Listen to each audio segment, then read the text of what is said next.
বন্ধুর একটা বল দিয়া দিব। হ্যালো বন্ধু কোন?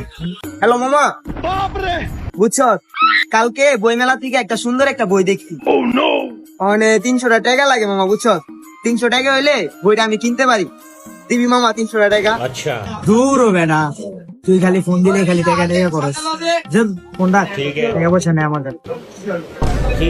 থাক মামা থাক, লাগবো না, থাক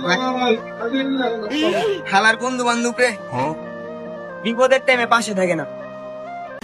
থাক, সমস্যা কি? বই না কিনলাম কে মেয়ে দেখে গিয়া।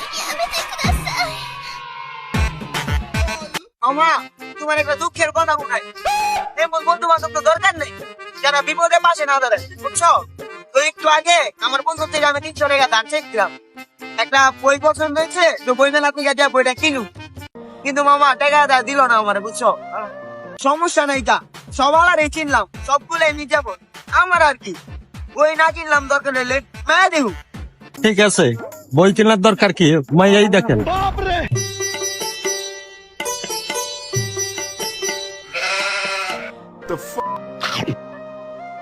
মামা, আপনার একটা দুঃখের কথা শুনে বুঝছেন, তো একটু আগে বন্ধু থেকে 300 টাকা ধার চেয়েছিল। তো একটা বই পছন্দ হইতে বই মেলাতে একটা বই কিনু, কিন্তু বন্ধু দিল না। আমি জানি বন্ধুর কাছে টাকা আছে, কিন্তু তাও দিল না বন্ধু, ঠিক আছে? আমার সমস্যা কি, আমি বই মেলা থেকে বই না কিনলাম, দরকার হলে মেলা দেখলাম। বাবা না, তুমি এটাই করে আও।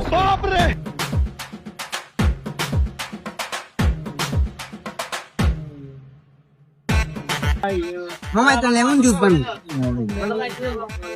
মামা, তোমার একটা দুঃখের কথা শুনে, আমার বন্ধুর কাছে একটু আগে 300 টাকা ধার চেয়েছিলাম। বই মেলা থেকে একটা বই পছন্দ হয়েছে কিনু, কিন্তু বন্ধু ধার দিল না, কোনটা আরো জারি দিয়ে দিল। আমি জানি আমার বন্ধুর কাছে টাকা আছে, তারপরও দিল না। হ্যাঁ, সমস্যা কি? দরকার হলে বই মেলা থেকে বই না কিনলাম, মায়া দেখা গেল নাকি?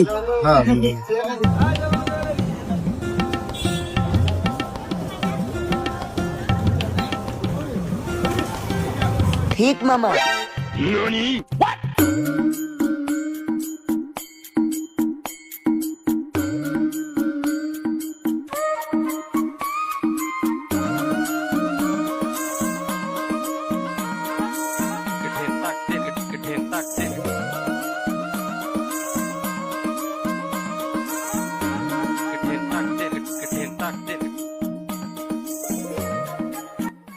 বইটা আমার অনেক পছন্দ হয়েছিল, কিন্তু বন্ধুর লিগা কিনতে